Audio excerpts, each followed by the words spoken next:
আমি বিশেষ করে যুবকদের পায়ে হাত দিয়া বলতেছি, তুমি জানো না আবার তুমি শবে বরাত পাবে কিনা, তুমি জানো না তুমি রমজান পর্যন্ত পৌঁছবে কিনা।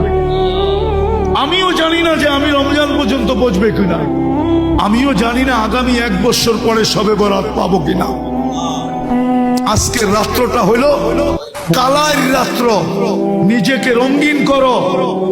ঘ্রাণ না নিতে পারো তো কমসে কম তুমি নিজেকে রঙিন করো, হাঁটুর ভিতরে মাথা দুটা ঢুকাও আর নিজের গুনাহগুলাকে স্মরণ করো যে আমি এতটুক বয়সে কত কত গুনাহ করলাম, ডেলি কতগুলা করি, কতগুলা করলাম। কালকে আল্লাহ যদি আমাকে মাফ না করলো তাইলে আমি কালকে আল্লাহর রসুলের হাউজে কাউসারে দাঁড়াবো তো দাঁড়াবো কি কইরা? যদি বিতাড়িত করে দিল তাইলে আমার হবে তো হবে কি? দ্বিতীয় হলো আমি আল্লাহর কাছে যায় দাঁড়াবো কি কইরা? কি কইরা দাঁড়াবো? আমি একটা হাদিস থেকে কাহিনী দিতেছি, হাদিসের না হইলে এটা দিতাম না। বনি ইসরাইলের এক বদমাশ ছিল যার নাম ছিল কিফিল। কি কিফিল? কিফিল বদমাশ ছিল।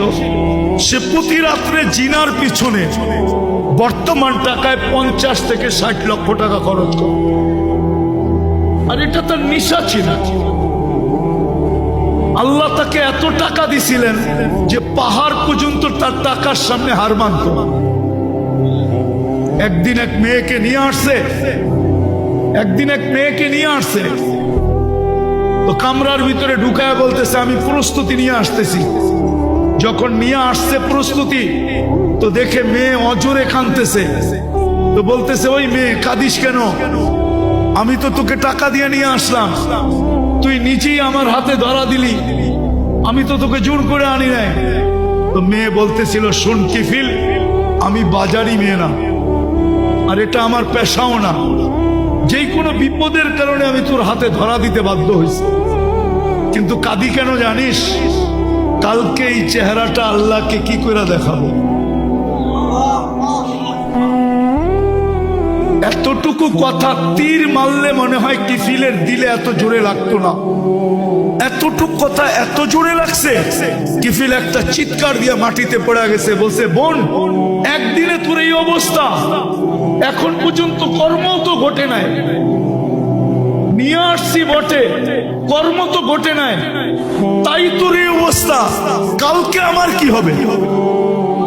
সে একটা চিৎকার দিয়ে মাটিতে পড়ে গেছে আর বলছে বোন, তোর কথা তীরের চেয়ে বেশি আমার দিলে লাগছে। আমি হাত তো দূরের কথা, তোর গায়ে আঙ্গুলও দিব না, টাকার থৈলি তোকে দিয়া দিলাম, কিন্তু একটা অনুরোধ করতে বলবো না। বলছে সেই অনুরোধ কি? বলছে তুই চোখের পানি দিয়ে আল্লাহকে একটু বলে দে না যে আল্লাহ যেন আমার তওবাটা কবুল করে। আমি তওবা করলাম। ওই রাত্রেই কিফিল মারা গেছে। সোনালী অক্ষরে দরজায় লেখা উঠছে, বা ওই জমানার নবীর কাছে পয়গাম আসছে, কদ গফারাল্লাহু লিকিফলিন, আল্লাহ কিফিলকে মাফ করে দিয়েছে।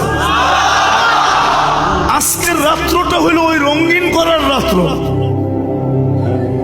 নিজেকে রঙিন করার। কসম খোদা, হাঁটুর ভিতরে মাথা ঢুকাও আর ভাবতে থাকো কতটুকু গুনাহ হলো।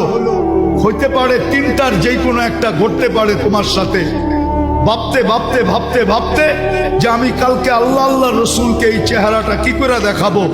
হইতে পারে তোমার অগোচরে এখানে একটু পানিও জমতে পারে, হতে পারে তোমার অগোচরে 1 ফোঁটা পানি গাল পর্যন্ত আসতে পারে, হতে পারে তোমার ভিতর থেকে একটা চিৎকার বাহির হতে পারে যে আল্লাহ, আয় আল্লাহ, বরকতের রাত্রি, রহমতের রাত্রি, 13 নাম বিশিষ্ট রাত্রি, আয় আল্লাহ, আয় আল্লাহ, আপনি আমাকে মাফ